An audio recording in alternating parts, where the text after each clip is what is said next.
আসসালামু আলাইকুম। কেমন আছো সবাই? আলহামদুলিল্লাহ আমিও ভালো আছি। নতুন একটি রেসিপি দেখার জন্য সবাইকে স্বাগতম। আজকে আমি দেখাবো চালের রুটির সাথে গরুর মাংস। চালের রুটির সাথে গরুর মাংস খাওয়ার মজাই আলাদা। আশা করি আমার এই রেসিপিটা তোমাদের খুব ভালো লাগবে। চলো তবে কথা না বেরিয়ে মূল রেসিপিতে চলে যাই। সবার প্রথমে আমি নিয়ে নিচ্ছি এখানে 1 কেজি পরিমাণ গরুর মাংস। এখানে আমি হাড় এবং চর্বি সহকার মাংসটাকে নিয়েছি। আগে থেকে মাংসটাকে ধুয়ে পানি ঝরিয়ে নিয়েছি। এখন চুলায় একটি হাঁড়ি বসিয়ে দেব। দিয়ে দেব পরিমাণ মতো তেল। তারপর দিব আমি পেঁয়াজ কুচি, কাঁচামরিচ। সবগুলো একসাথে আমি লাল লাল করে ভেজে নেব। তারপর অ্যাড করে দেব মশলা। এখানে আমি আদা বাটা 2 চামচ, রসুন বাটা 2 চামচ, পেঁয়াজ বাটা 2 চামচ নেব। তারপর আমি দিয়ে দেব পরিমাণ মতো লবণ।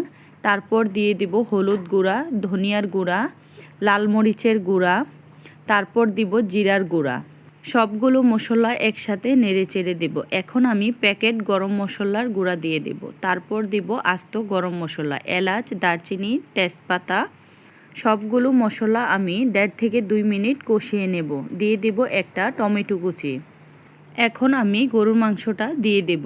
আমি এখানে যে পরিমাণ মশলা দিয়েছি আমার 1 কেজি গরুর মাংসে মশলা পারফেক্ট হয়েছে।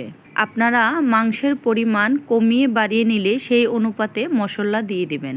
এভাবে ভালোভাবে নেড়ে চেড়ে 15-20 মিনিটের মতো রান্না করব। এখন অন্য চুলায় আমি একটি কড়াই বসিয়ে দেব। তারপর দিয়ে দেব আগে থেকে ধুয়ে রাখা আলু। সবগুলো আলু দেওয়ার পর এখন আমি একটু লবণ এবং একটু হলুদের সাহায্যে আলুগুলো ভালোভাবে ভেজে নেব। চুলার আঁচ মাঝারিতে রেখে নেড়ে চেড়ে ভালোভাবে আলুগুলো আমি ভেজে নেব। আলুগুলো ভাজা হয়ে গেলে একটি পাত্রে তুলে নেব।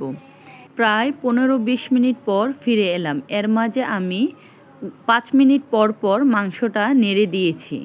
দেখো তো মাংসের পানিটা প্রায় শুকিয়ে এসেছে।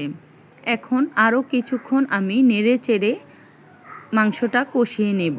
এখন অ্যাড করে দেব গরম পানি। এখানে অবশ্যই গরম পানি অ্যাড করতে হবে। এখন আমি অ্যাড করে দেব আগে থেকে ভেজে রাখা আলু। আলুগুলো দেওয়ার পর সবগুলো উপকরণ আমি ভালোভাবে নেড়ে চেড়ে দেব।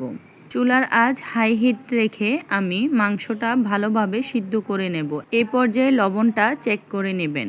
এখন আমি চালের রুটিগুলো সেকার জন্য ইলেকট্রিক চুলা ব্যবহার করব। চুলায় একটি প্যান বসিয়ে দেব। প্যানটা গরম হয়ে আসার পর দিয়ে দেব রুটি। এভাবে আমি 30 থেকে 40 সেকেন্ড অপেক্ষা করার পর রুটিটাকে উল্টিয়ে দেব। রুটিগুলো ভাজার সময় তাওয়াটা খুব ভালোভাবে গরম করে নিতে হবে। এখন আমি অপর পিঠটা আবার 30 থেকে 40 মিনিট ভেজে নেব। চুলার আঁচ মিডিয়ামে রেখে আমি এক এক করে প্রত্যেকটা রুটি ভেজে নেব। তো ভিডিওটা যদি ভালো লেগে থাকে অবশ্যই জানাবেন। আল্লাহ হাফেজ।